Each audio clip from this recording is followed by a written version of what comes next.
अपना ही घर है, ऐसे निर्भय होकर रहो, पर बाहर सावधानी से ही निकलना, क्योंकि दैत्य जन ये जान न पावे कि तुम हमारे पास रहे हो। अभी कोई संजीवनी विद्या की बात भी नहीं की। देवयानी से कहा अब ये यहीं रहेंगे। 1000 वर्ष तक का इन्होंने नियम पूर्वक ब्रह्मचर्य का संकल्प लिया है।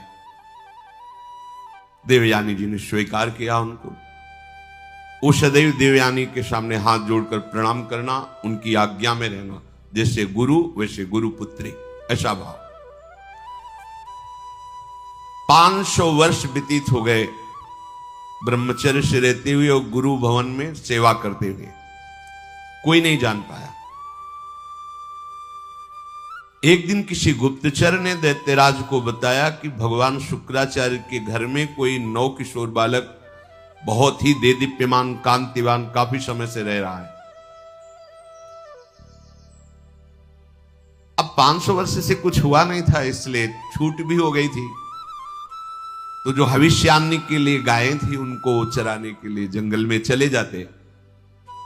गुप्तचरों ने दैत्यों को बताया कि इस समय वो नौयुवक वन में गाय चराने गया हुआ है और एकांत प्रदेश है,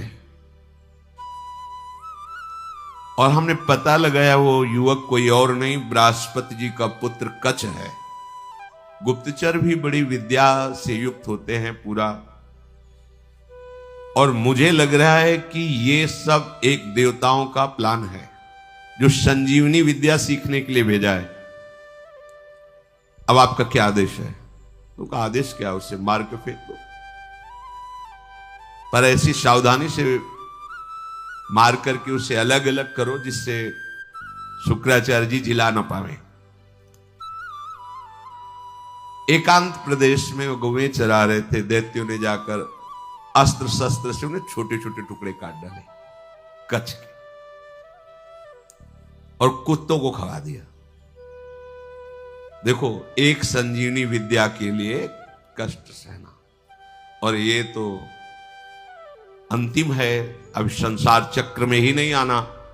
इसके लिए अगर एक बार कोई हमारे ऊपर प्रहार करे या शरीर छूट जाए तो मेरा घाटा थोड़ी है। शरीर तो वैसे ही छूटना है। अगर मुझे शरीर छोड़ने पर श्री जी मिल जाती है तो सस्ता बड़ा सौदा है, बहुत सस्ता सौदा है। प्राण दिए यह प्रेम न पाइए, और मुझे मिल रहा है तो दौड़ के पहले नंबर में खड़े होना चाहिए। ये तो एक संजीवनी विद्या है, प्राप्त तो है। दैत्यों के पास इतने सामर्थ्यशाली महात्मा भी हैं, क्या उनका स्वभाव बदला? क्या वो आनंद से तृप्त हुए क्या? लेकिन राधा राधा कह के देखो, ये राधा नाम परा विद्या है, अमृत है, तुम्हें तृप्त कर देगा। समस्त कामनाएं भस्म करके, कर्म बंधन से मुक्त करके, प्रेम में डुबोकर श्री जी के पास पहुंचा देगा।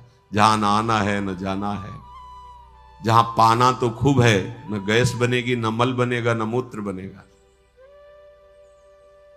दिव्य, न बुढ़ापा है, न कोई पीड़ा है, न कोई रोग है। चिदानंद शरीर, कोई भय नहीं कि कभी हटा दिए जाएंगे, दूसरा आएगा तो हमारी जगह ले लेगा, ऐसा नहीं। बस वहीं विश्राम मिलेगा। चलना है, मन में ठान लो, चलना है। पर यह बात कि जिस मार्ग में हम चल रहे हैं उसमें फूल ही फूल नहीं मिलेंगे, शूल भी मिलेंगे। शूल को देख के डरना नहीं, वो शूल फूल बन जाएंगे।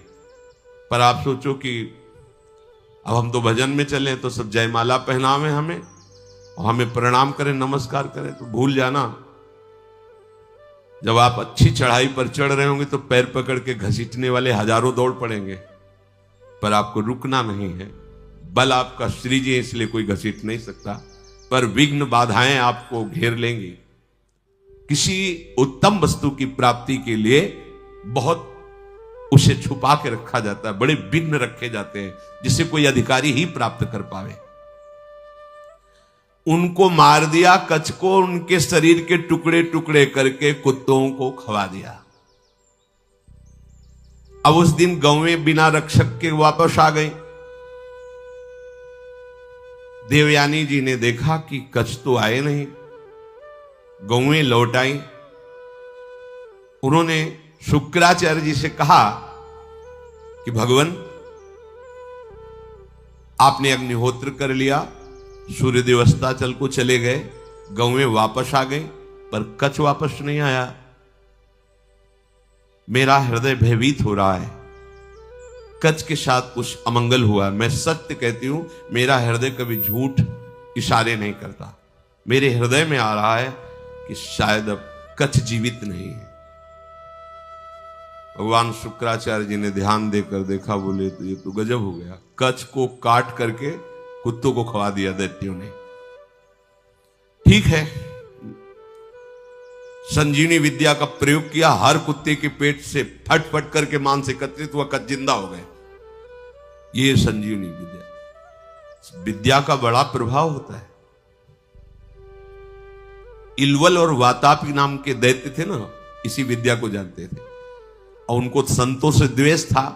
जो आसुरी स्वभाव के होते, संत उनका भी मंगल करते, पर उनका द्वेष होता है, उनको सताने में अच्छा लगता है। जो सीधे धर्मात्मा संत भगवत मार्ग के पथिक, उनको संकट में डालना, उनको तड़पाना, उनको मारना, इससे उनको अच्छा लगता है। जो दैत्य राक्षसी स्वभाव के जन होते हैं, भला संत किसी से क्यों ऐसा द्वेष करेंगे कि किसी को कष्ट हो। पर देखो ना, पूज्यपाद उड़िया बाबा को काट डाला गड़ासे से, भरी स्वभाव में से फव्वारे जैसे निकलते ना, ऐसे खून के फव्वारे निकले। ये दैत्य स्वभाव बड़ा ही कड़ुआ स्वभाव। इलवल क्या करता कि साधारण वेश में जाता और जंगल में जितने भी ऋषि मुनि आश्रमों सबको निमंत्रण देता, हमारे आज अहो भाग्य, आप हमारी कुटिया में पधारिए, और एक साधारण धर्मात्मा का वेश रखता। अब शांत वायु पीने वाले, जल पीने वाले, पत्ता खाने वाले, कंदमूल फल खाने वाले, चलो भगवान की इच्छा से कोई निमंत्रण करने आया है, पा लेते हैं। वो अपने भाई वातापी को मार करके वो ऐसे मिलाता कि कोई जान न पाता भोजन में। जरा जरा सब सैकड़ों ऋषियों की पंगति लगाई, सब प्रसाद पा के खड़े हुए, ताओ विद्या का प्रयोग करता, संजीवनी विद्या। वातापी फड़ाक फड़ाक सबके पेट भट जाते और वो एकत्रित हो गए। हाँ भाई, बोले हो गए, 100 मरे, 500 मरे, उनको सुख मिलता है। अब ऋषियों की संख्या कम होने लगी तो भगवान अगस्त्य जी से कहा, जो समुद्र को पी गए थे, कि ऋषियों पर बड़ा संकट है, वो अलग अलग भेष बदल कर आता है, निमंत्रण करता है और अपने भाई को मार करके ऐसे मिला देता है कोई जान ही नहीं पाता, और जब ऋषि पा लेते हैं तो विद्या का प्रयोग करता है और सबको मार देता है, वो जीवित हो जाता है वातापी। बोले सब निमंत्रण स्वीकार करो।